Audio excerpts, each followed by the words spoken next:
So today we are going to revisit the smok TFV12 Prince sub-ohm tank, and we're going to primarily focus on the new mesh and strip coils coming from smok, but smok did ask me to give you guys a quick look at the Prince tank once again, so let's run through it really quick.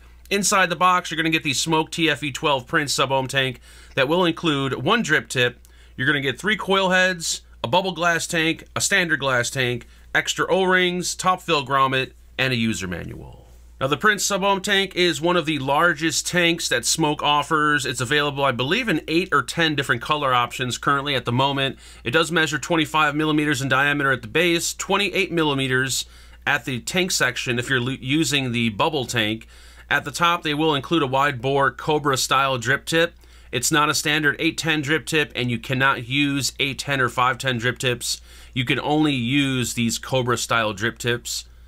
And we do have top fill, and the Prince tank has the little button lock feature. This drip tip is extremely tight, but you'll see a little button right there. If you press the button, that will allow you to spin open the top fill cap. There's going to be your fill port located at the top. Now, when using the bubble tank, it's going to hold up to 8 mLs of liquid, and when using the standard glass tank, I believe it holds up to 5 mLs of liquid. The Prince tank does have a lot of airflow. We do have dual 14 millimeter air slots at the bottom, and of course we do have adjustable airflow control, and then at the bottom, just your standard non-adjustable 510 pin.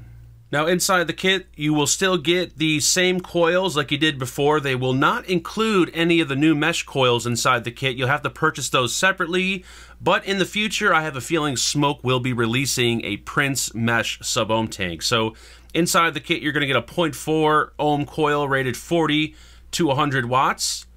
They're also going to include a 0.15, I believe this one is. Yes, 0.15 rated 60 to 120 watts. This is a very good coil. And the third coil, I believe this is another 0.15. Yep, 0.15 rated 50 to 120 watts. And let's have a peek at the new mesh and strip coils that smok's offering for the Prince and for the TFV8. Now, the new mesh and strip coils will come in the same packaging. They're going to come 3 to a pack. They're going to run you anywhere between $9 and $15, depending on where you shop. And these two coils pretty much look the exact same. They both ohm out to a 0.15, but they're using a different style mesh. One's using more of a mesh, while the other one is using more of a screen style coil. Now, this is going to be the strip coil, and as you can see there, it's rated 40 to 100 watts, 0.15, best used at 80 to 90 watts. And if you look down inside there, you probably can't get that good of a look, but it's more like a screen than it is a mesh. But they do claim they're using Kanthal mesh, not stainless steel. If I did say stainless steel, I apologize, but Kanthal mesh here. And this one right here, the mesh coil, once again, not to be confused, strip and mesh.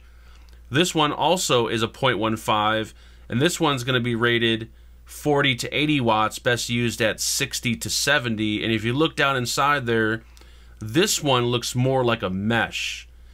And I don't have any extra strip coils, so I'm not going to tear that one apart, but I will tear the mesh one apart. So as you can see, the mesh coil is actually Kanthal mesh. And they're using no resistance leads on the side. And the strip coil, like I said, is actually almost like a screen. It doesn't have that mesh feel to it. It's more like a netting of some sort. If I could find a photo, I'll toss it up for you guys. So there are differences between these two coil heads. But for the most part, like I said, they are available for the 12 and the 8. So with all that said, why don't we jump back up and let's have a vape off the new mesh and strip coils.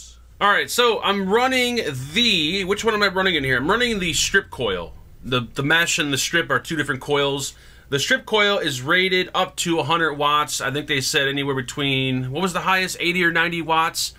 I will tell you this. On either of these coils, the strip or the mesh, they cannot go up to the recommended wattage. They're too... I mean, well, they can for one vape, but at around the second or the third vape, they start to get dry.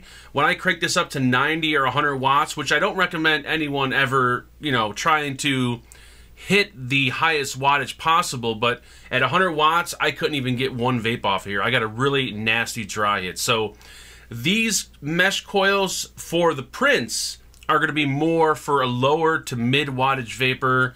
I'm talking 40, 50, 60 watts max. The flavor is good, the airflow is good. Same tank, same Prince tank as before, nothing different there.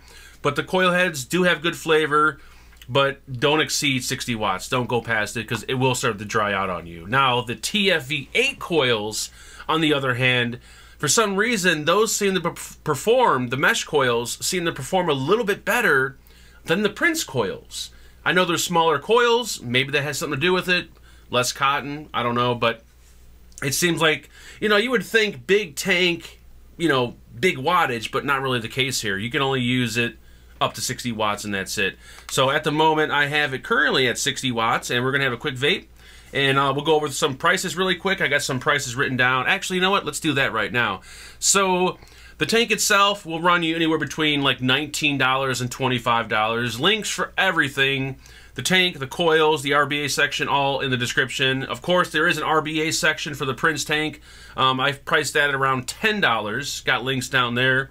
The 3-pack of coil heads, mesh coils or strip coils, will run you anywhere between $9 and $15 for a 3-pack, depending on where you shop. And a 5-pack of mesh coils for the TFV8 going to run you about $10, between $10 and $15. So honestly, you're getting a better bang for your buck for the mesh coils for the TFV8 because you're getting more coils. You're spending probably $1 more. And I don't know, they just perform a little bit better than the Prince one. So yeah, I think that's going to be it. Let me have that quick vape now at 60 watts.